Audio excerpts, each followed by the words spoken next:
अब हम स्टार्ट करते हैं current liabilities. Non current liabilities तक हो गया था, अब करंट लाइबिलिटीज़ हम स्टार्ट करते हैं। करंट लाइबिलिटीज़ की 4 सब हेडिंग्स है: short term borrowings, trade payables, other current liabilities and short term provisions. Short term borrowings, trade payables, other current liabilities, short term provisions. Point D जैसे नाम में provisions है तो यहाँ पर आपके सारे प्रोविजंस आएंगे। शॉर्ट टर्म बोरोइंग्स, अगर कुछ उधार ले रखा है तो बोरोइंग्स में आएगा। ट्रेड पेबल्स, ये मेन आपका क्रेडिटर्स और बिल्स पेबल ट्रेड पेबल में आके बैठेंगे। इसके अलावा अगर और कोई लाइबिलिटी है तो अदर करंट लाइबिलिटीज़ में आएगी। तो मोटा मोटा हम इसको इस तरह से समझ सकते हैं। अब वन बाय वन हम इसे करते हैं। Short term borrowings, short term borrowings में फर्स्ट चीज़ है बैंक ओवरड्राफ्ट। बैंक ओवरड्राफ्ट का मीनिंग हमने डिस्कस किया था पहले। एक तरह का लोन होता है जब आप अपने बैंक अकाउंट में, आपके मान लीजिए 1 लाख रुपीज़ है, आपको बैंक ने परमिशन दे रखी है कि आप 1 लाख की जगह पे 1,50,000 उसमें से निकाल सकते हो। तो ओवर ड्राफ्ट, ड्राफ्ट मतलब पैसे निकालना, ओवर जितना आपके उसमें अकाउंट है उससे ज़्यादा। तो ये बैंक ओवरड्राफ्ट एक तरह का लोन है। पार्टनरशिप अकाउंट्स की बैलेंस शीट में भी आता था लाइबिलिटी साइड में। तो बैंक ओवरड्राफ्ट एक शॉर्ट टर्म बोरोइंग है, थोड़े टाइम के लिए होता है। इसे थोड़े टाइम में वापस पैसे को हमें रीपे करना पड़ता है। कैश क्रेडिट, ये भी शॉर्ट टर्म लोन होता है बैंक से, थोड़े टाइम के लिए आपको लोन मिलता है। यूजुअली इसके अगेंस्ट में आप अपना जो स्टॉक है उसको आप एज अ सिक्योरिटी बैंक को देते हो। तो ये कैश क्रेडिट यहाँ पर हो गया। दोनों लोन्स हैं पर छोटे पीरियड के लिए। तीसरा आया current maturities of long term debt. इसका क्या मीनिंग हुआ? देखिए, मान लीजिए मैंने बैंक से एक लोन लिया, बैंक लोन लेट से मैंने लिया 1 जनवरी 2015 को मैंने एक लोन लिया फॉर 5 ईयर्स। 5 साल के लिए मैंने लोन लिया है। मतलब इसका रीपेमेंट मेरा कब होगा? इसका रीपेमेंट होगा 31 दिसंबर, 5 कब ख़त्म होंगे? 15, 16, 17, 18, 19, 2019 को मेरा इसका रीपेमेंट होएगा। 5 साल का है, नॉन करंट लाइबिलिटी में आएगा, नॉन करंट लाइबिलिटीज़ में। बट जब 2016 में हम आएंगे तब भी इसके 4 साल बचें, ये नॉन करंट लाइबिलिटी रहेगा। 2017 में 3 साल बचें, नॉन करंट लाइबिलिटी में रहेगा। 2018 में 2 साल बचें, 2019 में अब 1 साल बचा है। तो इन 4 सालों में तो ये नॉन करंट लाइबिलिटी है, लेकिन 2019 के अंदर इसका जो रीपेमेंट है it is due with in 12 months. वैसे लॉन्ग टर्म लाइबिलिटी थी, लेकिन 2019 वाले साल में आकर के इसका रीपेमेंट अगले 12 महीने के अंदर ड्यू है। तो 2019 की बैलेंस शीट में ये करंट लाइबिलिटीज़ में आएगा और इसके पहले वाले 4 सालों में ये आपका नॉन करंट लाइबिलिटीज़ में आएगा। ये आपको यहाँ पर समझना। तो ये क्या है? करंट लाइबिलिटी में कहाँ पे आएगा ये? Current maturity of long term date. वैसे तो मेरा डेट लॉन्ग टर्म है, बैंक का लोन जो है, लेकिन अब इसकी मेच्योरिटी, मेच्योरिटी मतलब इसका रीपेमेंट आने वाला है और रीपेमेंट करंट लाइबिलिटी के पीरियड में आ जाएगा। मतलब अगले 12 महीने के अंदर मुझे इसका रीपेमेंट करना होगा। इसलिए शुरू के 4 साल की बैलेंस शीट में ये नॉन करंट लाइबिलिटी में आएगा, 2019 की बैलेंस शीट में ये करंट लाइबिलिटीज़ में आएगा। करंट लाइबिलिटीज़ में इस वाले हेडिंग में आएगा current liabilities, short term borrowings, current maturities of long term debt. तो आपको डिफरेंस समझना होगा long term debt and current maturities of long term debt के बीच में। दो चीज़ों के बीच का डिफरेंस आपको यहाँ पे अंडरस्टैंड करना होगा। तो ये 3 मेन लोन्स हो गए। इसके अलावा भी अगर किसी और से कोई लोन लिया गया आपने जो कि विद इन 12 मंथ्स पेबल है, तो लोन फ्रॉम अदर पार्टीज़ में वो आएगा, loan from other parties. Current liabilities, short term borrowings, loans from other parties. Next is deposits. जैसे ऊपर हमारा एक पब्लिक डिपॉजिट्स आया था, पब्लिक डिपॉजिट्स आया था, अगर लंबे पीरियड के लिए कुछ डिपॉजिट लिया गया, 1 साल से ज़्यादा के लिए डिपॉजिट्स है तो नॉन करेंट में आएगा। अगर कोई शॉर्ट टर्म डिपॉजिट है, जैसे हम बैंक में डिपॉजिट करते हैं, हम 1 साल के लिए भी डिपॉजिट करते हैं, हम 5 साल के लिए भी डिपॉजिट करते हैं, तो अगर कम पीरियड का डिपॉजिट है तो वो करेंट लाइबिलिटीज़ का पार्ट होएगा, डिपॉजिट्स। इसके अलावा कोई और लोन या एडवांस है तो वो आपका यहाँ पर आ जाएगा। सो शॉर्ट टर्म बोरोइंग्स में ये आपके 6 हेड्स हैं। इसमें सबसे मेन क्या क्या है, बैंक ओवरड्राफ्ट और कैश क्रेडिट और करंट मेच्योर, ये 3 आपके सबसे मेन है, bank overdraft, cash credit, current maturities of long term debts. बाकी सभी अदर्स वाले एक डिपॉजिट्स और हैं यहाँ पे। तो शॉर्ट टर्म बोरोइंग्स हमारा यहाँ पे कंप्लीट होता है। Short term borrowings point A हो गया है। अब ट्रेड पेबल्स, ट्रेड पेबल्स हमें अच्छे से मालूम है, sundry creditors and bills payable, sundry creditors and bills payable trade payables में आएगा। नेक्स्ट आ गया other current liabilities, other current liabilities. Other current liabilities में क्या क्या आएगा, interest accrued but not due, interest accrued and due, 2 terms हैं यहाँ पे, interest accrued and not due, interest accrued and due. Accrue हो जाता है इंटरेस्ट, इसका हमने मीनिंग पहले समझा था। क्या मीनिंग होता है इसका, इंटरेस्ट एक्रूड? सर पहले का बचा हुआ। पहले का बचा हुआ नहीं, क्लियरली नहीं आया, और क्लियरली बताइए। सर मतलब एक्रूड का मतलब तो यही होता है ना कि पहले का बचा हुआ तो फिर एक साथ देते हैं जो, नहीं, पहले जैसे का बचा हुआ एक्रूड नहीं। इनकम। एक्रूड इनकम पहले का बचा हुआ नहीं होता। एक्रू करना, एक्रू मतलब क्या होता है, एक्रू का मतलब होता है इकट्ठा होना, कोई चीज़ इकट्ठी हो गई है। इंटरेस्ट तो एक्रूड सर मतलब इकट्ठी तो तभी होगी ना जब पहले से बची हुई होगी तो। पहले से बची हुई होगी। देखो, बचा हुआ आउटस्टैंडिंग होता है, अगर किसी का रीपेमेंट आपने नहीं किया उसको हम आउटस्टैंडिंग बोलते हैं। एक्रू मतलब इकट्ठा होना, interest accrued and not due मतलब इंटरेस्ट लाइबिलिटी की बात हो रही है तो यहाँ इंटरेस्ट पेमेंट की बात हो रही है। पहली बात तो क्या हो गई, जब हम लाइबिलिटीज़ कर रहे हैं मतलब ये पेमेंट की बात है। इंटरेस्ट जो हमें किसी को देना है लोन वगैरह के ऊपर, उसकी यहाँ पे बात हो रही है।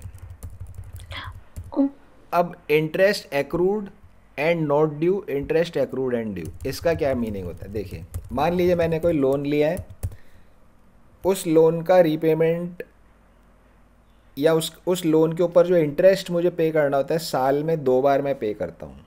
साल में 2 बार उसका इंटरेस्ट पे करना है। कब कब पे करता हूँ, मान लीजिए 31 दिसंबर और 30 जून, ये 2 डेट्स है। हर साल में इन 2 डेट्स को 6 मंथ्स का इंटरेस्ट पे करूँगा। 2020 है, इन 2 डेट को पे करूँगा। 2021 है, इन 2 डेट्स को पे करूँगा। 2022 है, इन 2 डेट्स को मैं इंटरेस्ट पे करूँगा। ठीक है ना। अब जैसे मान लीजिए हम यहाँ पर एक 2022 ईयर की बात कर लेते हैं। 2022 का 30 जून, 2022 के 30 जून को मुझे इंटरेस्ट का पेमेंट करना होगा। कितने पीरियड का, 6 मंथ्स का मुझे यहाँ पर पे करना होगा। 31 दिसंबर को कितना पे करना होगा, 6 मंथ्स का मुझे यहाँ पर पे करना होगा।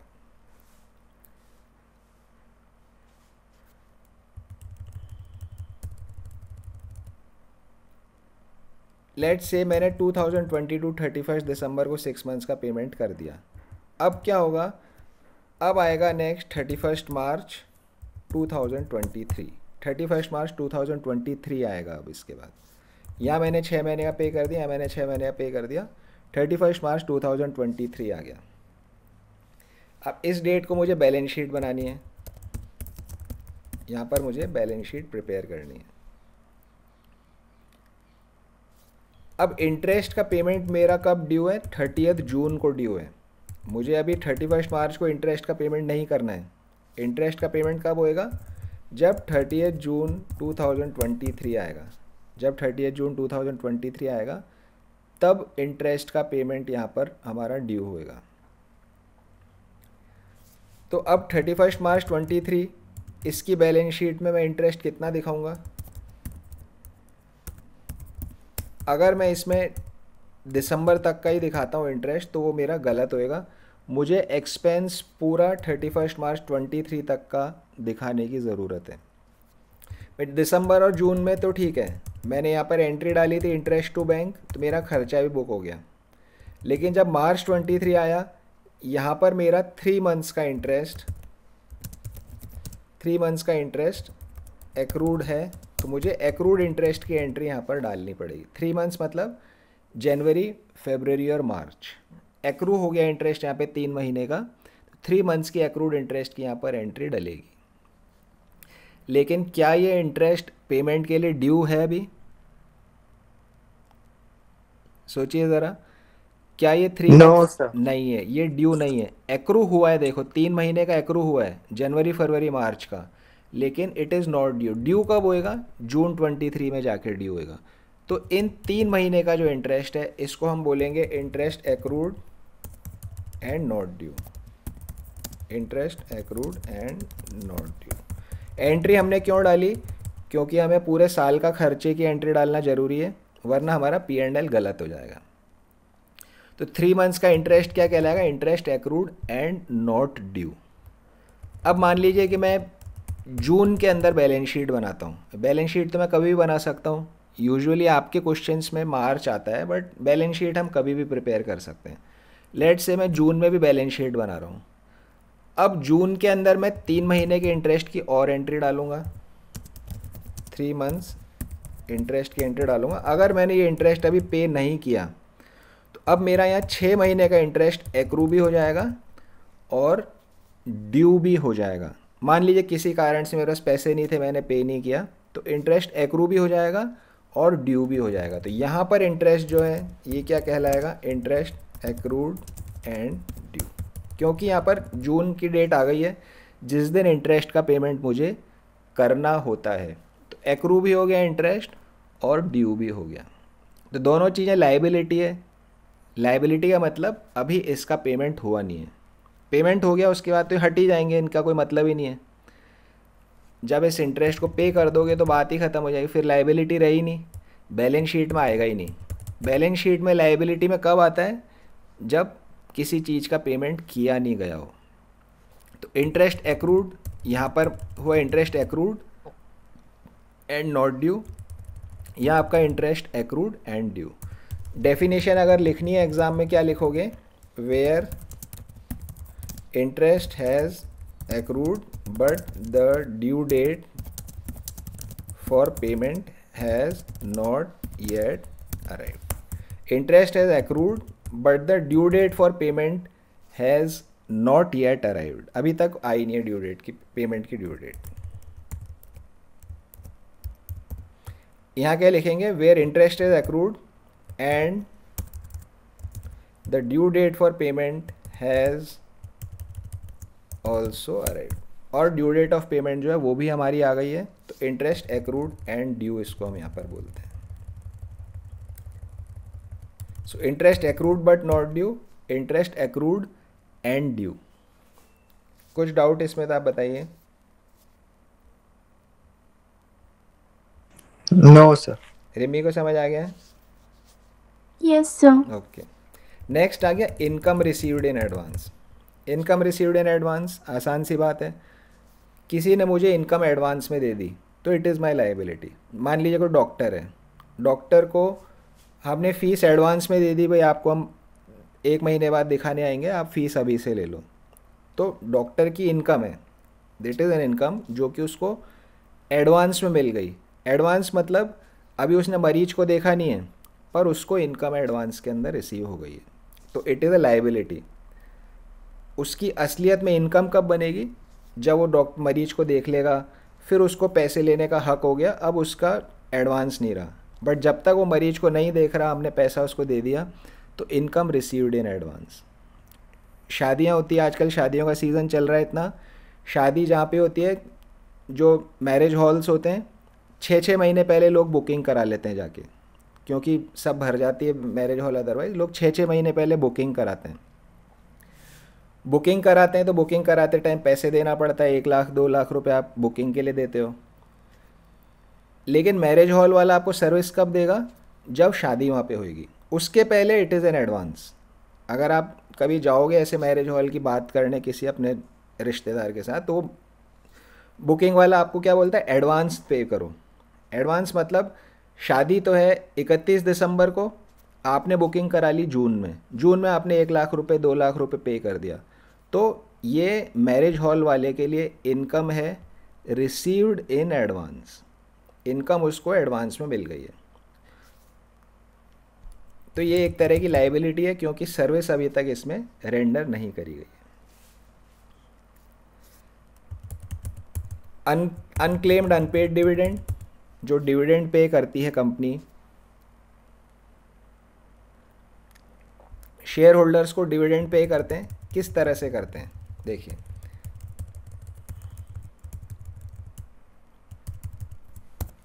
कोई भी कंपनी होती है, मान लीजिए रिलायंस इंडस्ट्रीज़ है, मेरे पास रिलायंस इंडस्ट्रीज़ के 100 शेयर्स हैं। रिलायंस इंडस्ट्रीज़ ने डिविडेंड डिक्लेयर किया on every share ₹10, her share पे 10 रुपये का डिविडेंड रिलायंस इंडस्ट्रीज़ ने डिक्लेयर किया। तो मेरे नाम से कितने शेयर, कितने रुपए आएंगे? 1000। कैसे आएंगे मेरे पास? एक चेक आएगा, वो मेरे नाम से एक चेक इशू करेंगे। आई थिंक चेक का मीनिंग अब आप लोगों को सबको अच्छे से समझ आ गया होगा। मेरे नाम से एक चेक इशू होएगा, चेक आएगा फॉर ₹1000। उन्होंने मेरे नाम से चेक इशू किया और कहाँ भेजेंगे? मेरा जो एड्रेस है वहाँ पर वो 1000 रुपये का चेक भेजेंगे। मेरे एड्रेस पे चेक आया, लेट सपोज कि मैं उस एड्रेस से शिफ्ट कर चुका हूँ, मेरा घर अब कहीं और है, तो मैं वो मेरे एड्रेस पे चेक आएगा, लेकिन उस चेक को कोई रिसीव नहीं करेगा। मेरे एड्रेस पे चेक आएगा, लेकिन उसे कोई चेक को रिसीव नहीं करेगा। तो ये जो 1000 रुपये हैं कंपनी मुझे देती है, लेकिन एज ऑफ नाउ कोई इस चेक को लेने वाला नहीं है। तो इट इज़ क्या हो गया? ये अनक्लेम्ड डिविडेंड, क्लेम नहीं किया गया अभी तक इस डिविडेंड को, या पे नहीं किया गया डिविडेंड को, तो it is a liability for the company. Unclaimed unpaid dividend, dividend declared but not yet claimed by the share holder. और भी कई कारण हो सकते हैं ना लेने के। एक सबसे कॉमन एग्जाम्पल मैंने आपको बताया कि एड्रेस चेंज हो जाता है शेयर होल्डर्स का, वो लोग एक जगह से दूसरी जगह चले जाते हैं और एड्रेस कंपनी के रिकॉर्ड में चेंज नहीं करवाया होता, लोग ध्यान नहीं देते, कंपनी के रिकॉर्ड में एड्रेस चेंज नहीं करवाया, तो जो डिविडेंड का चेक आएगा उसको कोई क्लेम नहीं करेगा, बट कंपनी की लाइबिलिटी तो है, इसलिए इसको कंपनी अपनी लाइबिलिटी में दिखाएगी अनक्लेम्ड अनपेड डिविडेंड में, अनक्लेम्ड अनपेड डिविडेंड में।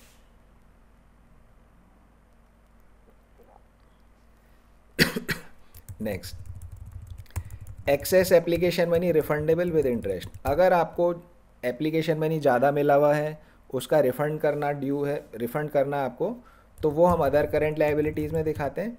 अगर उस पर कोई इंटरेस्ट भी पे करना है तो वो भी यहीं दिखाया जाएगा। इंटरेस्ट पे करने का हमने सीखा नहीं है, हमारे वहाँ पे बुक में नहीं था, सिलेबस में नहीं था, बट अगर एक्सेस मनी पे इंटरेस्ट भी पेएबल है तो वो भी हम यहीं पर ही दिखाएंगे। एक्सेस एप्लीकेशन मनी रिफंडेबल, वापस लौटाना है with interest. Unpaid matured deposit with interest. Unpaid matured deposit with interest का क्या मतलब है? Unpaid matured deposit with interest, देखिए मैंने मान लिया बैंक में डिपॉजिट कराया ₹10,000 का डिपॉजिट इन बैंक, बैंक में मैंने 10,000 रुपये का डिपॉजिट कराया, फिक्स डिपॉजिट कराया फॉर 1 ईयर, 1 साल के लिए मैंने बैंक में पैसे जमा कराए। जब 1 साल हो जाएगा पूरा तो मैं बैंक से अपने पैसे वापस जाकर ले लूँगा, इंटरेस्ट के साथ मुझे पैसे वापस मिल जाएंगे 1 साल होने पे। मान लीजिए 1 साल हो गया लेकिन मैं बैंक के पास गया ही नहीं पैसे वापस लेने के लिए, कुछ भी कारण हो सकता है, मान लीजिए मैं इंडिया के बाहर चला गया या मैं अपने काम में बिज़ी हो गया, मुझे याद ही नहीं रहा कि मेरा फिक्स डिपॉजिट मेच्योर हो रहा है, तो क्या होगा, मेच्योर तो हो गया डिपॉजिट, डिपॉजिट मेच्योर हो गया, बट अभी ये अनपेड है। बैंक के नज़रिए से सोचो, जिस बैंक के नज़रिए से सोचो, अनपेड, अभी अनपेड है। मेच्योर्ड डिपॉजिट, डिपॉजिट मेच्योर होना मतलब उसकी रीपेमेंट की डेट आ चुकी है, बट अभी भी वो अनपेड है। तो unpaid matured deposit with interest, unpaid matured deposit with interest. इसका मीनिंग समझ आ गया दक्ष को? Yes sir. रिमी समझ आ गया इसका meaning, unpaid matured deposit with interest? Yes, sir. Okay. Similarly unpaid matured debentures with interest, कोई डिबेंचर्स है, मेच्योर हो गए मतलब उनका रीपेमेंट का डेट आ चुका है, लेकिन अभी उनका पेमेंट हुआ नहीं है, तो unpaid matured debentures with interest यहाँ पर लाइबिलिटी के अंदर आएगा। Calls in advance, calls in advance तो हमने जर्नल एंट्रीज भी करी है कंपनी अकाउंट्स में, तो it is a liability. Calls in arrear asset होता है, calls in advance is a liability. कुछ भी चीज़ अगर एडवांस मिली है तो लाइबिलिटी है।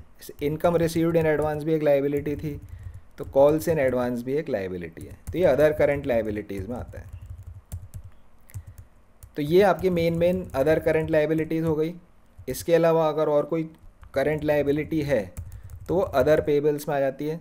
फॉर एग्ज़ाम्पल कोई आउटस्टैंडिंग एक्सपेंसेस हैं, पार्टनरशिप के टाइम आउटस्टैंडिंग एक्सपेंसेस आए थे कई सारे, हमारे लाइबिलिटी साइड में आते हैं। सैलरी पेबल, रेंट पेबल, तो वो एक्सपेंसेस पेबल या आउटस्टैंडिंग एक्सपेंसेस के अंदर ये चीज़ आएगी। तो अदर पेबल्स में outstanding expenses, expenses payable. Provident fund payable, अगर एम्प्लॉयज़ का प्रोविडेंट फंड पे करने का पेंडिंग है तो यहाँ पर आएगा। ईएसआई पेबल, ईएसआई एक इंश्योरेंस होता है, फुल फॉर्म इसका है employee state insurance, employee state insurance. तो ईएसआई का मीनिंग आप ये समझो कि एम्प्लॉय से रिलेटेड उनका इंश्योरेंस का कुछ ये पेमेंट है, तो ईएसआई पेबल ये भी अदर पेबल्स के अंदर आता है। तो ये हमारा कौन सा हेडिंग हुआ, अदर करंट लाइबिलिटीज़। 1 2 3 4 5 6 7 8 9, 9 चीज़ें हैं। और अदर पेबल्स के कुछ एग्जाम्पल मैंने आपको यहाँ लिख करके दिखाए हैं। Provident fund payable, ESI payable, ये सब अदर पेबल्स के अंदर आ गया। सो करंट लाइबिलिटीज़ में short term borrowings, trade payables, other current liabilities. अब रह जाता है नेक्स्ट शॉर्ट टर्म प्रोविज़न। किसी भी तरह का प्रोविज़न हो जो कि थोड़े टाइम के लिए बनाया अगर प्रोविज़न, तो वो शॉर्ट टर्म प्रोविजंस में आता है। जैसे for example provision for employee benefits, employees को अगर कुछ बेनिफिट देना है, उसका कोई प्रोविज़न है तो उसको हम यहाँ पर डालेंगे। प्रोविज़न किसी और खर्चे का कोई भी प्रोविज़न है वो सब यहाँ पर आएगा। Provision for bad debts, provision for warranty, कुछ भी प्रोविज़न है वो यहाँ पर आता है। टैक्स का प्रोविज़न, प्रोविज़न फॉर टैक्स, वो भी शॉर्ट टर्म प्रोविजंस में आएगा। और कोई प्रोविज़न अगर है तो वो भी आपका यहाँ पर आएगा। प्रोविजंस देखिए, शॉर्ट टर्म प्रोविज़न भी था और नॉन करंट लायबिलिटी में लॉन्ग टर्म प्रोविज़न भी था। सेम चीज़ का प्रोविज़न हो सकता है, सेम चीज़ है, अगर लंबे टाइम 1 साल से ज़्यादा के लिए बनाया है तो लॉन्ग टर्म प्रोविज़न में आ जाएगा, 1 साल से कम के लिए बनाया है तो शॉर्ट टर्म प्रोविज़न में आ जाएगा। तो चीज़ अलग नहीं होगी। जैसे एम्प्लॉय बेनिफिट का प्रोविज़न है, एम्प्लॉय बेनिफिट का प्रोविज़न लॉन्ग टर्म भी हो सकता है, एम्प्लॉय बेनिफिट का प्रोविज़न शॉर्ट टर्म भी हो सकता है। लॉन्ग टर्म शॉर्ट टर्म दोनों चीज़ यहाँ पर हो सकती है। तो डिपेंडिंग ऑन कि कितने दिन के लिए प्रोविज़न है, शॉर्ट टर्म या लॉन्ग टर्म के अंदर प्रोविज़न आएगा। ये हमारा शॉर्ट टर्म प्रोविजंस का मीनिंग हो गया। एंड लाइबिलिटीज़ हमारा यहाँ पे कंप्लीट होता है। मेन 1 2 3 4 इनके सब हेडिंग ये आपको अच्छे से याद होने चाहिए। फिर इनके अंदर क्या क्या आ रहा है, उनका क्या क्या मीनिंग है, दैट इज़ नेक्स्ट थिंग। उनके रेफरेंस में आपके पास में एग्ज़ाम में क्वेश्चन आएगा इस चैप्टर से। जैसे मान लीजिए एग्ज़ाम में क्वेश्चन आ जाएगा बैंक ओवरड्राफ्ट कहाँ पे आता है। बैंक ओवरड्राफ्ट कहाँ पे आता है वो आपको बताना पड़ेगा। करंट लायबिलिटीज़ में शॉर्ट टर्म बोरोइंग्स में बैंक ओवरड्राफ्ट आता है। बिल्स पेबल कहाँ पे आता है, करंट लायबिलिटीज़ में ट्रेड पेबल्स के अंदर आता है। इस तरह से इसके आंसर आपको करने होंगे। जब हम इस चैप्टर के क्वेश्चंस करेंगे तो फटाफट हो जाएंगे, कोई कैलकुलेशन नहीं है इस चैप्टर के क्वेश्चंस में, सिर्फ ये पोजीशन पता होनी चाहिए क्या चीज़ बैलेंस शीट में कहाँ पे आएगी। तो आराम से क्विकली इसके सारे क्वेश्चंस हो जाएंगे जब हम इन्हें सॉल्व करेंगे। ये लाइबिलिटीज़ ख़त्म होता है रेशियो वाले चैप्टर के एंगल से। इतना जो है ये आपको अच्छे से पता होना चाहिए किस चीज़ में क्या आ रहा है। अगर हम इसमें से कुछ फॉर्मूले बनाते हैं रेशियो के लिए, देखिए कुछ फॉर्मूले हम बनाते हैं, किस तरह से फॉर्मूले बनेंगे। देखिए total liabilities is equal to share holder funds plus share application money plus non current liabilities plus current liability. Total liability is equal to share holder funds plus share application money plus non current liabilities plus current liabilities. Total assets is equal to total liability. इसका भी use बहुत जगह होता है, total assets is equal to total liabilities. Total debt is equal to non current liabilities plus current liabilities. Total debt is equal to non current liabilities plus current liabilities. Share holder funds is equal to share capital plus reserves plus money received against share warrants. अभी money received against share warrants बहुत ही rare ही किसी question में आएगा, ज़्यादा chance है नहीं इसके। तो basically share holder fund is equal to share capital plus reserves. Non current liability equals, ये चारों जोड़ दो, long term borrowing plus deferred tax liabilities plus other long term liabilities plus long term provisions, तो non current हो जाएगा। Current liabilities equals short term borrowings plus trade payables plus other current liabilities plus short term provisions.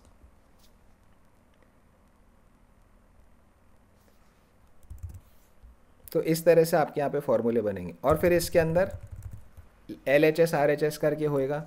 तो मान लीजिए इसमें से मैं share application money को हटा देता हूँ, कम ही आएगा इसका, ज़्यादा आएगा नहीं इसका।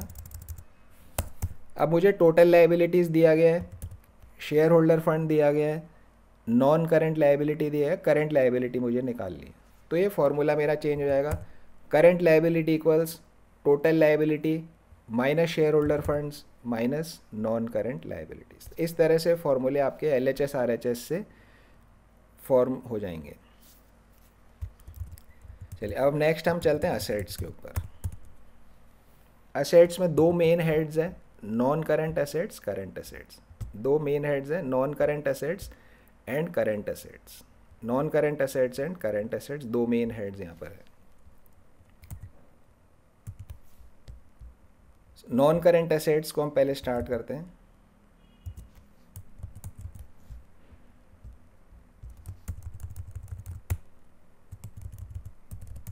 नॉन करंट असेट्स,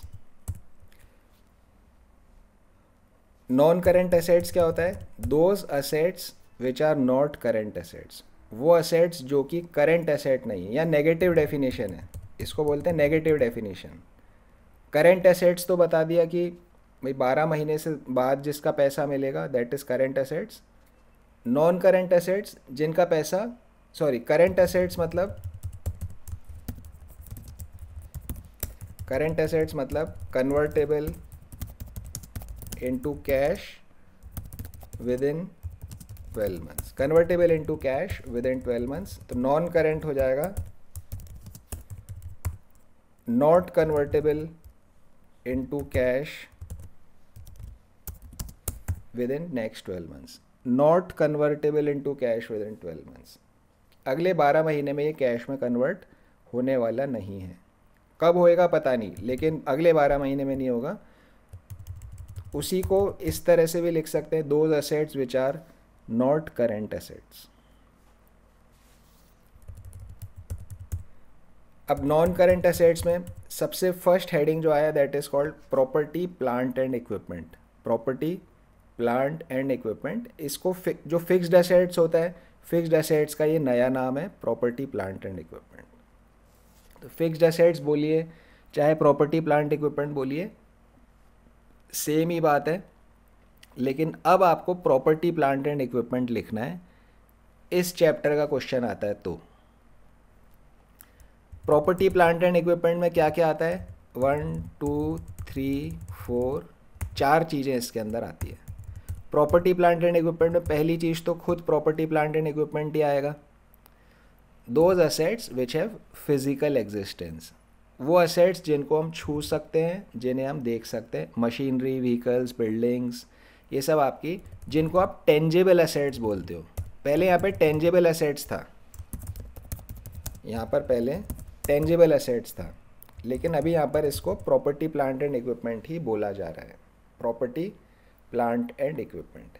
एग्जाम्पल इसके machinery, computers, vehicles, land and building, furniture, office equipment, ये सब आपके पीपीई के यहाँ पर एग्जाम्पल हो। नेक्स्ट आ गया प्रॉपर्टी प्लांट एंड इक्विपमेंट में ही इनटेंजिबल एसेट्स, वो एसेट्स जिनकी कोई फिजिकल एग्जिस्टेंस नहीं है, जिनको टच नहीं किया जा सकता, जिन्हें छू के नहीं देखा जा सकता। इसके एग्जांपल्स हम पहले डिस्कस कर चुके हैं क्लास में, गुडविल, कंप्यूटर सॉफ्टवेयर, ट्रेडमार्क, ये सब चीज़ें हमारी इंटेंजिबल एसेट्स होती है। कंप्यूटर सॉफ्टवेयर मालूम है आपको क्या होता है, what is computer software?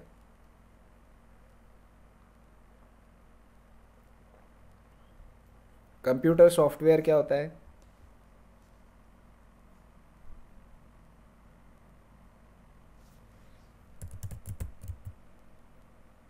Rimi को मालूम है सर हाँ बोलिए दक्ष। सर कंप्यूटर सॉफ्टवेयर मतलब कंप्यूटर का ही एक से सॉफ्टवेयर होता है, जैसे सैप एक एग्जांपल है। ओके ठीक है, SAP is a right answer. जैसे सैप होता है वो एक एग्जांपल है, जैसे कंप्यूटर सॉफ्टवेयर। आप लोगों के कंप्यूटर है, सब्जेक्ट है कंप्यूटर, 10th तक था? Yes sir. Yes sir. Okay, क्या क्या चैप्टर्स थे उसके अंदर? बट सर पढ़ते नहीं थे। पढ़ते नहीं थे? चैप्टर का नाम तो पता ही होगा, कोई 2-4 चैप्टर के नाम तो याद होंगे। सर एक तो वो कोडिंग वाला था। हाँ कोडिंग वाला था, क्या नाम था उसका सब्जेक्ट का? C plus plus, C plus plus था, ठीक है, सी प्लस प्लस था। रिमी के भी था सी प्लस प्लस? मेरे को कुछ याद ही नहीं है। बिल्कुल खत्म, खाली। ओके अच्छा, कंप्यूटर चलाते हो, कंप्यूटर में विंडोज़ होता है, मालूम है विंडोज़ क्या होता है? Yes sir. विंडोज़ मालूम है। एंड्रॉयड मालूम है, what is Android? Yes sir. Android भी पता है, क्या होता है एंड्रॉयड बताओ?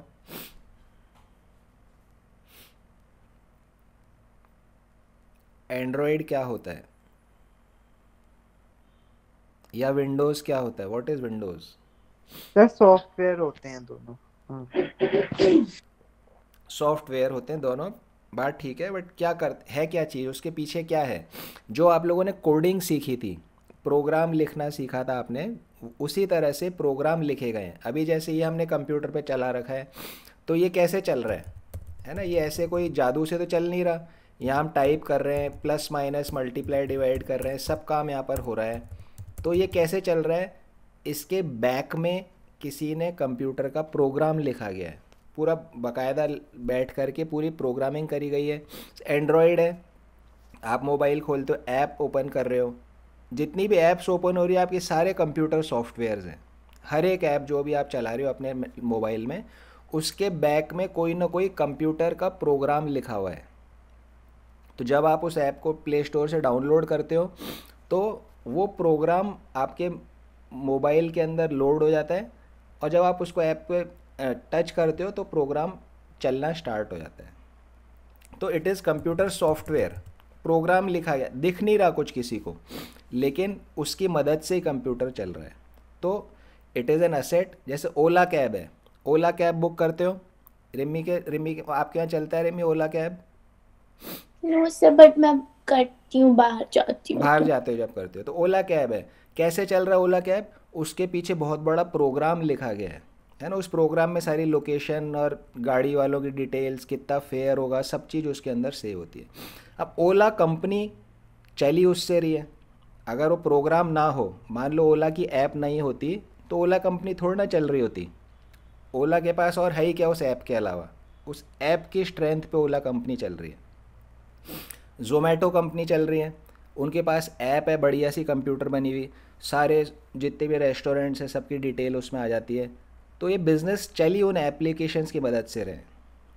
तो कोई बिज़नेस चलता है, ऐसा नहीं है कि सिर्फ मशीन्स और व्हीकल्स, कंप्यूटर, बिल्डिंग से बिज़नेस चलते हैं। New age companies intangible assets की मदद से चलते हैं। जो न्यू एज कंपनीज़ है, ये सब इनटेंजिबल एसेट्स का रोल ज़्यादा होता है इनके अंदर। कंप्यूटर सॉफ्टवेयर एक बहुत इम्पॉर्टेंट चीज़ होती है इन बिजनेसेस को चलाने में। अब असेट का मतलब क्या? असेट जो हमें कमा कर दे, जो हमें रेवेन्यू अर्न करके दे, जो प्रॉफिट अर्न करके दे, उसको हम असेट बोलते हैं। तो कंप्यूटर सॉफ्टवेयर भी इनको कमा के दे रहा है। ओला कंपनी अर्निंग सारी सॉफ्टवेयर से हो रही है, जोमेटो की सारी अर्निंग सॉफ्टवेयर से हो रही है, तो इट इज़ एन असेट। ये सारी रेवेन्यू इनका इससे आ रहा है, तो इट इज़ एन असेट। लेकिन उसे देख नहीं सकते, इसलिए it is an intangible asset. तो गुडविल, ट्रेडमार्क। ट्रेडमार्क क्या होता है? इतनी कार आप खरीदते हो, गाड़ी खरीदते हो, हर कंपनी का एक लोगो होता है, ठीक है ना। That logo is the trademark. उस लोगो की बहुत वैल्यू है। अगर कभी कुछ नकली सामान बाज़ार में आता है, तो उस लोगो को गलत तरह से यूज़ करके लोग उसका फ़ायदा उठाते हैं। अगर मैंने कोई प्रोडक्ट ख़रीदा, उस पर लोगो अगर बना हुआ है, मान लीजिए एप्पल का लोगो है, एप्पल मोबाइल्स का लोगो है, सैमसंग का लोगो है, तो उस लोगो से लोग पहचान रहे हैं, उस लोगो की एक बहुत ही अच्छी वैल्यू है, तो दैट इज़ अ ट्रेडमार्क। तो ये भी एक तरह का इंटेंजिबल एसेट होता है। तो गुडविल, ट्रेडमार्क, कंप्यूटर सॉफ्टवेयर, ये सब इंटेंजिबल एसेट्स हैं जिनको देखा नहीं जा सकता, टच नहीं किया जा सकता। तो टेंजिबल एसेट्स सारे पीपीई में आएंगे, प्रॉपर्टी प्लांट इक्विपमेंट में। इनटेंजिबल एसेट्स इनटेंजिबल एसेट्स के हेडिंग में आएंगे। नेक्स्ट आया capital work in progress. Capital work in progress क्या होता है?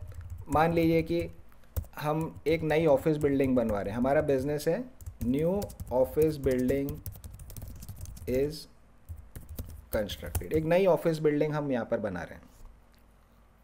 या मान आपके स्कूल की बात करते हैं, आपकी स्कूल है, आपके स्कूल में प्रिंसिपल जो है एक नया ब्लॉक बनवा रहे हैं, बच्चों के बैठने के लिए जगह नहीं है, ज़्यादा बच्चे हो गए, तो एक नया ब्लॉक बनवाया जा रहा है जहाँ पे क्लासरूम्स कंस्ट्रक्ट हो रहे हैं। तो school is constructing a new block, ठीक है ना। वहाँ पर वो सारे सीनियर क्लास के स्टूडेंट्स को उस नए ब्लॉक में शिफ्ट कर दिया जाएगा। बट ये ब्लॉक बनेगा, क्लासेस बनेगी और फर्नीचर लगेगा, इसमें टाइम लगता है, 2-3 साल इस चीज़ के अंदर लग जाते हैं। तो जब तक वो पूरा कंप्लीट नहीं होता, जब कंप्लीट हो जाएगा बन के, तब तो प्रॉपर्टी प्लांट इक्विपमेंट में आएगा, बिल्डिंग, लैंड एंड बिल्डिंग में आएगा। लेकिन जब तक पूरा बना नहीं, अभी तो नींव खुदी है, फिर उस पर ईंटों का ढांचा खड़ा किया, फिर उस पर प्लास्टर होएगा, फिर उस पर पेंट होएगा, फिर उसमें फर्नीचर लगेगा, 2-3 साल तक जब तक वो अधूरा है, तब तक इसको हम क्या बोलते हैं? Capital work in progress. क्या बोलते हैं? Capital work in progress. तो टेंजिबल एसेट्स, टेंजिबल एसेट्स अगर अभी अधूरे बने हुए हैं, तो उसको हम डालते हैं कैपिटल वर्क इन प्रोग्रेस में। इसी तरह से कंप्यूटर प्रोग्राम लिखने में बहुत बहुत साल लग जाते हैं। ऐसा नहीं है कंप्यूटर प्रोग्राम दो दिन में लिख दिया, 4 दिन में लिख दिया, उसको बनाने में बहुत टाइम लगता है। तो अगर कंप्यूटर प्रोग्राम या कोई भी इंटेंजिबल एसेट अभी अधूरा बना हुआ है, उसको हम दिखाएंगे इंटेंजिबल एसेट्स अंडर डेवलपमेंट में। कैपिटल वर्क इन प्रोग्रेस में टेंजिबल वाले आते हैं, पीपीई वाले आते हैं, अधूरे हैं तो। इंटेंजिबल एसेट्स अंडर डेवलपमेंट में इंटेंजिबल एसेट्स अभी अगर अधूरे हैं, बने, पूरे नहीं बने, तो वो इसके अंदर आते हैं। तो टोटल पीपीई में क्या क्या आ गया हमारा? Property plant and equipment, intangible assets, capital work in progress, intangible assets under development. ऊपर वाले दोनों कंप्लीट बने हुए हैं, नीचे वाले दोनों अधूरे बने हुए हैं। समझ आ गया रेमी को? Yes sir. ओके। तो ये हमारा नॉन करेंट एसेट्स में प्रॉपर्टी प्लांट एंड इक्विपमेंट यहाँ पर हो गया। नेक्स्ट चलते हैं हम, next is non current investments. Non current investment मतलब इन्वेस्टमेंट तो है लेकिन 1 साल से ज़्यादा पीरियड के लिए है। नॉन करेंट इन्वेस्टमेंट क्या हो गया, इन्वेस्टमेंट तो है लेकिन 1 साल से ज़्यादा पीरियड के लिए हो गया। तो इन्वेस्टमेंट्स हमने 2 करे थे, ट्रेड इन्वेस्टमेंट्स और अदर इन्वेस्टमेंट्स। एक ट्रेड, एक नॉन ट्रेड।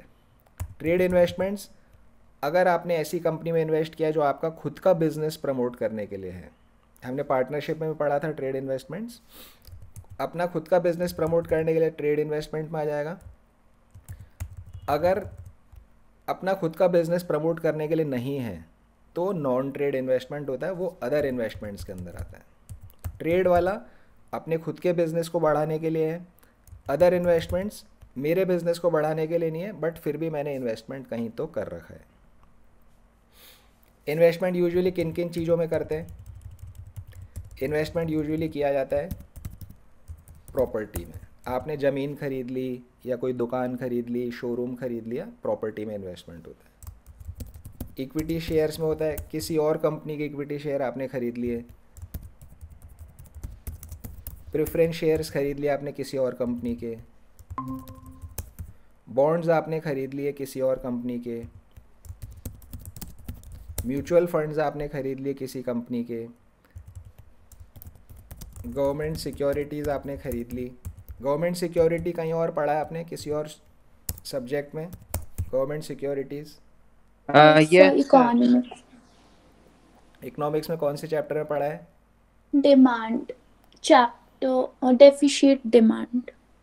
डेफिशिएंट डिमांड में गवर्नमेंट सिक्योरिटीज़ पढ़ा है। और सर किसी नहीं सर, उसमें था जिसमें वो इन्फ्लेशन और इसको हाँ तो कर्व वही करने के चैप्टर लिए। था वो दक्ष। तो इन्फ्लेशन डिफ्लेशन तो डेफिशिएंट डिमांड वाला है बट उसमें ओरिजिनली उसमें नहीं है, कोई और चैप्टर है जहाँ ये मेनली उस चैप्टर में था। कौन सा? सर बैंक वाले में, बैंकिंग वाले में। बैंकिंग वाले में जो है मॉनेटरी पॉलिसी का, तो उसके अंदर होता है आपका गवर्नमेंट सिक्योरिटीज़ का। डेफिशिएंट डिमांड में गवर्नमेंट सिक्योरिटीज़ वहाँ भी डिस्कस हो रहा है बट वहाँ पर किस तरह डिस्कस हो रहा है कि डेफिशिएंट डिमांड या एक्सेस डिमांड को ठीक करने के लिए क्या क्या मॉनेटरी पॉलिसी के तरीके अपनाए जा सकते हैं। तो ओरिजिनली इसका मीनिंग वहाँ नहीं है, मीनिंग तो बैंकिंग वाले चैप्टर में ही है, लेकिन डेफिशिएंट डिमांड वाले चैप्टर में वो हमें बता रहा है कि अगर डेफिशिएंट डिमांड ठीक करनी है या एक्सेस डिमांड ठीक करनी है तो गवर्नमेंट सिक्योरिटीज़ को ख़रीदा जाएगा या बेचा जाएगा। तो originally it is in banking chapter. तो जैसे आरबीआई इसको खरीद रहा है बेच रहा है, इकोनॉमिक्स वाले चैप्टर में आपने पढ़ा, उसी तरह से गवर्नमेंट सिक्योरिटीज़ को और लोग भी खरीद सकते हैं। वहाँ पर डिमांड के लिए नहीं खरीदेंगे, प्योर इन्वेस्टमेंट के लिए। तो गवर्नमेंट सिक्योरिटीज़ में आप खरीद सकते हो या कोई और पार्टनरशिप फर्म है, किसी की पार्टनरशिप फर्म है, उसमें भी आप अपना पैसा इन्वेस्ट कर सकते हो। सो ये आपके अलग अलग इन्वेस्टमेंट्स हो गए, property, equity shares, preference shares, mutual funds, government securities, partnership firm. Depending on कि आपके बिजनेस को फ़ायदा हो रहा है, अगर आपके बिजनेस के फ़ायदे का है तो ट्रेड इन्वेस्टमेंट में आएगा, नहीं तो अदर इन्वेस्टमेंट में आएगा। बट इन्वेस्टमेंट सेम भी हो सकता है मैं किसी प्रॉपर्टी में इन्वेस्ट करूँ ट्रेड कहलाए, किसी प्रॉपर्टी में इन्वेस्ट करूँ तो वो अदर इन्वेस्टमेंट्स में कहलाए। तो इन्वेस्टमेंट सारे सेम होंगे, डिपेंडिंग ऑन कि मेरे बिजनेस को प्रमोट कर रहा है तो ट्रेड में आएगा, वरना ये अदर के अंदर आएगा। तो ये नॉन करेंट इन्वेस्टमेंट हो गए। लंबे पीरियड के लिए अगर इन्वेस्टमेंट किया गया तो नॉन करेंट इन्वेस्टमेंट्स। नेक्स्ट आ गया डेफर्ड टैक्स एसेट्स। इसको सिर्फ याद रख लो बस, डेफर्ड टैक्स एसेट्स यहाँ पर आता है, किस जगह आ रहा है, नॉन करेंट एसेट्स में आ रहा है डेफर्ड टैक्स एसेट्स। इसके मीनिंग में अभी हमें जाने की ज़रूरत नहीं है। नेक्स्ट हेडिंग क्या आ गया, long term loans and advances. अगर हमने किसी को लोन दिया है, अब असेट की बात हो रही है, एसेट की बात हो रही है मतलब मैंने लोन दिया, जब लायबिलिटी कर रहे थे तो लोन लिया था, अब लोन यहाँ पे हमने दिया है। तो long term loans and advances, अगर मैंने किसी को लोन दिया है जो कि 1 साल से ज़्यादा पीरियड के लिए है तो उसको हम यहाँ पे डालेंगे। फॉर एग्ज़ाम्पल, इसका एग्ज़ाम्पल हम लेते हैं, अक्सर कंपनीज़ अपने एम्प्लॉयज़ को लोन देती है। जैसे आपके पापा कहीं पे काम करते हैं तो उस कंपनी से आपके पापा को लोन मिलता है, जिस कंपनी में आपके पापा या मम्मी जॉब कर रहे हैं, उस कंपनी से उनको लोन मिलता है, कंपनी अपने एम्प्लॉयज़ को एक फैसिलिटी देती है। तो अब मान लीजिए कि आपके पापा ने अपनी कंपनी से घर बनाने के लिए लोन लिया। अब घर बनाने का लोन तो 10 साल 15 साल के लिए होता है। अब कंपनी के नज़रिए से देखो, पापा के नज़रिए से नहीं देखना है, कंपनी के नज़रिए से देखो। कंपनी ने लोन दिया, कंपनी का वो पैसा है, ऐसा नहीं हो पापा को पैसे दे दिए तो हमेशा के लिए पापा के हो गए। पापा उस पैसे को रीपे करेंगे वापस कंपनी को। कंपनी के लिए इट इज़ एन असेट, क्योंकि उन्होंने लोन दिया है, 15 साल बाद पैसा वापस मिलेगा, इसलिए it is a long term loan. 15 साल बाद कंपनी को पैसा वापस मिलेगा, इसलिए it is a long term loan. ठीक है, तो long term loans and advances में कैसे आ गया, लोन्स टू एम्प्लॉयज़, एम्प्लॉय को लोन देना यहाँ पर आपका आ गया, अगर 1 साल से ज़्यादा पीरियड का है। इसी तरह से शॉर्ट टर्म लोन होएगा, वो करंट असेट्स में आ जाएगा। और लॉन्ग टर्म लोन्स में क्या आता है, लोन की हमने एग्जांपल समझा, अब लॉन्ग टर्म एडवांस का मीनिंग समझते हैं। मैं कंपनी हूँ, मुझे कोई मशीन ख़रीदनी है, उसके लिए मैंने सप्लायर को एडवांस दिया हुआ है। मुझे कपड़े बनाने की फैक्ट्री लगानी है, फ़ॉरेन की मशीन में मंगाऊंगा, उससे बहुत अच्छे डिज़ाइन के कपड़े बनते हैं, तो मैं फ़ॉरेन के सप्लायर को पैसा एडवांस दूँगा, फिर वो वहाँ से मशीन मुझे भेजेगा, पहले मशीन बनाएगा, फिर वो शिप में रख कर के भेजेगा, शिप को आने में 4-5 महीने लग जाते हैं, समुद्र से आती है। तो it is a long term advance. मैंने आज एडवांस दिया, असेट मुझे मिलेगा 1 साल 2 साल 3 साल के बाद में, तो it is a long term advance. या और इसका एक और एग्जांपल, कल हमने बात करी थी बोइंग और इंडिगो की। इंडिगो कंपनी ने बोइंग को एडवांस दिया, कल हमने बोइंग के नज़रिए से सोची थी, आज इंडिगो के नज़रिए से आप सोचो। इंडिगो ने एडवांस दिया 100 करोड़ का, जब प्लेन बनेंगे फिर प्लेन इंडिगो को मिलेंगे, तब तक इट इज़ एन एडवांस। तो इंडिगो अपनी बैलेंस शीट में दिखाएगा लॉन्ग टर्म एडवांसेस के अंदर, लॉन्ग टर्म एडवांसेस में कैपिटल एडवांस में, क्योंकि कैपिटल असेट परचेज कर रहे हो उसके लिए एडवांस है, तो कैपिटल एडवांसेस के अंदर ही आएगा। Advance given to acquire fixed assets. Loan to employees हो गया। इसी तरह से कोई और सप्लायर है आपका, उसको अगर आपने एडवांस दिया है तो वो भी यहाँ पर ही आएगा long term loans and advances में।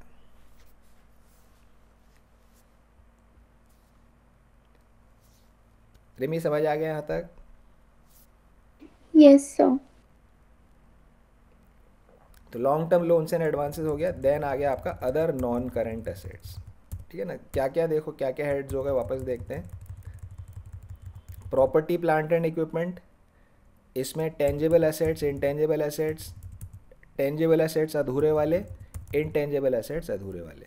तो पहले आ गया प्रॉपर्टी प्लांट इक्विपमेंट। फिर आ गया इन्वेस्टमेंट्स। इन्वेस्टमेंट्स नॉन करेंट कहलाएंगे क्योंकि हम नॉन करेंट एसेट्स की बात कर रहे हैं, ट्रेड या नॉन ट्रेड। फिर आ गया डेफर्ड टैक्स एसेट्स। फिर आ गया हमारा loans and advances, capital advance या अदर लोन्स एंड एडवांस। अब अभी भी अगर कोई और नॉन करेंट एसेट बच गया है, अदर नॉन करेंट एसेट, तो उसको हम यहाँ पे डाल देते हैं। इसमें क्या क्या आता है, जैसे सिक्योरिटी डिपॉजिट। सिक्योरिटी डिपॉजिट क्या होता है, मालूम है आप लोगों को what is security deposit?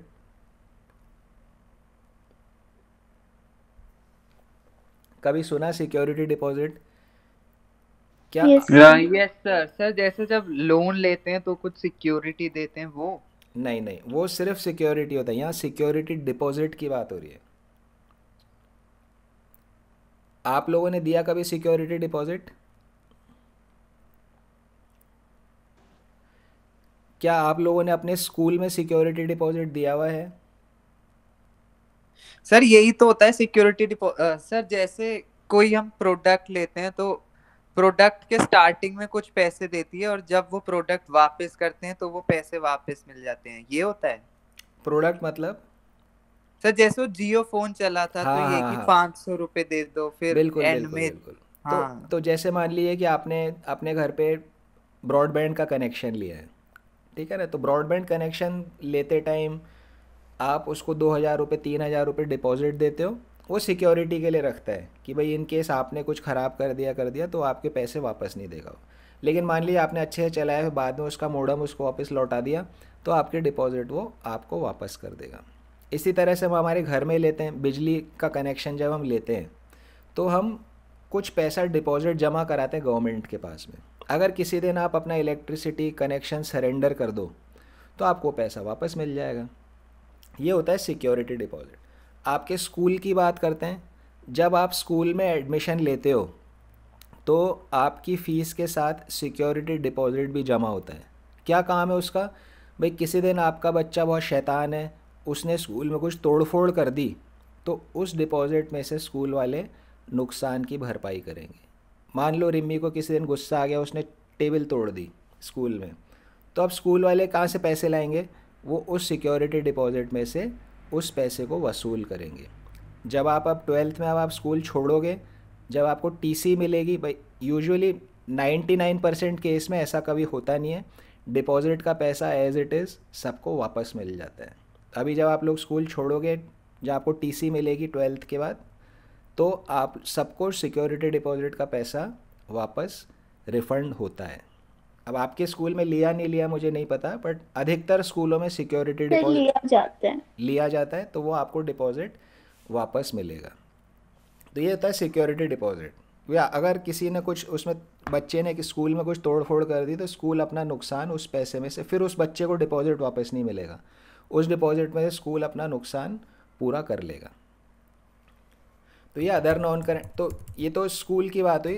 Companies भी, जब मान लीजिए कोई कंपनी है, कंपनी ने इलेक्ट्रिसिटी का कनेक्शन लिया, तो कंपनी डिपॉजिट कराएगी इलेक्ट्रिसिटी डिपार्टमेंट के पास जब कनेक्शन लेगी। कभी कनेक्शन सरेंडर कर दोगे तो वो पैसा वापस मिल जाएगा, बट यूजुअली ऐसा कभी होता ही नहीं है। अब आपने अपने घर में कनेक्शन अगर ले लिया तो हमेशा के लिए हो गया, तो it is a long term, लंबे टाइम के लिए है वो। तो नॉन करेंट एसेट्स में आ रहा है सिक्योरिटी डिपॉजिट्स। हम नॉन करेंट एसेट्स की बात कर रहे हैं, नॉन करेंट एसेट्स में ये आएगा। फिर long term trade receivable. Trade receivable turnover ratio हमने करा था। ट्रेड रिसीवेबल्स वैसे तो करेंट एसेट होता है, लेकिन अगर 1 साल से ज़्यादा का ट्रेड रिसीवेबल है तो लॉन्ग टर्म भी हो सकता है। 1 साल से ज़्यादा का है तो लॉन्ग टर्म भी हो सकता है। तो ट्रेड रिसीवेबल में क्या क्या आएगा? Debtors plus bills receivable. अगर 1 साल से ज़्यादा के डेटर्स हैं, 1 साल से ज़्यादा के बिल्स रिसीवेबल है, तो वो अदर नॉन करेंट एसेट्स में यहाँ पर आएंगे। इसके अलावा एक और अदर्स का हेडिंग और है। इस अदर्स में क्या क्या आएगा? Unamortized expenses, losses, insurance claim receivable, amount due for assets sold. Unamortized expenses जो हमारा डेफर्ड रेवेन्यू एक्सपेंडिचर हमने पढ़ा था, एडवर्टाइजमेंट। अनएमोर्टाइज, एमोर्टाइज मतलब राइट ऑफ करना। एमोर्टाइज का मतलब क्या होता है? खर्चे को राइट ऑफ करना। अनएमोर्टाइज मतलब अभी तक वो राइट ऑफ नहीं हुआ है, जो एक्सपेंस है वो राइट ऑफ नहीं हुआ है। राइट ऑफ का मतलब, देखो राइट ऑफ का मतलब क्या होता है? राइट ऑफ का मतलब होता है charge to profit and loss account, कि P&L अकाउंट में हमें उसको चार्ज कर देते हैं। राइट ऑफ का मतलब। एमोर्टाइज का मतलब राइट ऑफ, राइट ऑफ को हम बोलते हैं एमोर्टाइज करना। एमोर्टाइज means right of, right of का मतलब P&L में खर्चे को डालना। एमोर्टाइज का उल्टा अनएमोर्टाइज। अनएमोर्टाइज मतलब not yet written off, not yet written off, या फिर हम क्या बोलेंगे? Not yet charge to profit and loss account. तो जो डेफर्ड एडवर्टीजमेंट एक्सपेंडिचर होता है वो क्या होता है? अभी तक P&L में डाला नहीं है हमने, तो उसी को हम ये डेफर्ड रेवेन्यू बोलते हैं। तो ये अनएमोर्टाइज्ड एक्सपेंस या अदर्स में आता है। तो जो पार्टनरशिप अकाउंट्स में हमने जो पढ़े थे डेफर्ड रेवेन्यू एक्सपेंडिचर, वो आपके यहाँ अदर नॉन करेंट एसेट्स में बैठते हैं आके कंपनी के केस में। ये सब फॉर्मेट सिर्फ कंपनी के लिए है, पार्टनरशिप के लिए ये सब फॉर्मेट नहीं है। पार्टनरशिप की बैलेंस शीट तो जो आपने पार्टनरशिप अकाउंट्स में पढ़ा वैसे ही बनती है। ये फॉर्मेट सारा सिर्फ कंपनीज़ के लिए, कंपनी एक्ट के अंदर ये फॉर्मेट दिया गया है, सिर्फ कंपनीज़ के लिए फॉर्मेट है। इंश्योरेंस क्लेम रिसीवेबल, अगर कोई इंश्योरेंस आपके यहाँ पे कुछ डैमेज हो गया, उसका क्लेम आपको इंश्योरेंस कंपनी से मिलना अभी पेंडिंग है, तो it is an asset for me, मुझे पैसा मिलेगा, इट इज़ एन असेट। तो insurance claim receivable other non current assets में आता है। उसके अलावा amount due for asset sold, अगर मैंने कोई असेट ही बेच दी, मैंने कोई बिल्डिंग बेची है या कोई मशीन बेची है, उसका पैसा मुझे मिलना है अभी, तो वो मेरा यहाँ पे अदर नॉन करेंट असेट्स में आएगा, अदर नॉन करेंट असेट्स के अंदर आएगा। आपको ध्यान होगा अभी लास्ट हमने एक रेशियो का क्वेश्चन किया था, उसमें ट्रेड रिसीवेबल में उसने ब्रैकेट में डाला था कि पैसे फॉर फर्नीचर सोल्ड, तो उसको हमने ट्रेड रिसीवेबल में से माइनस किया था, बिकॉज वो करेंट एसेट नहीं है, वो यहाँ अदर नॉन करेंट एसेट्स के अंदर आता है, amount due for asset sold.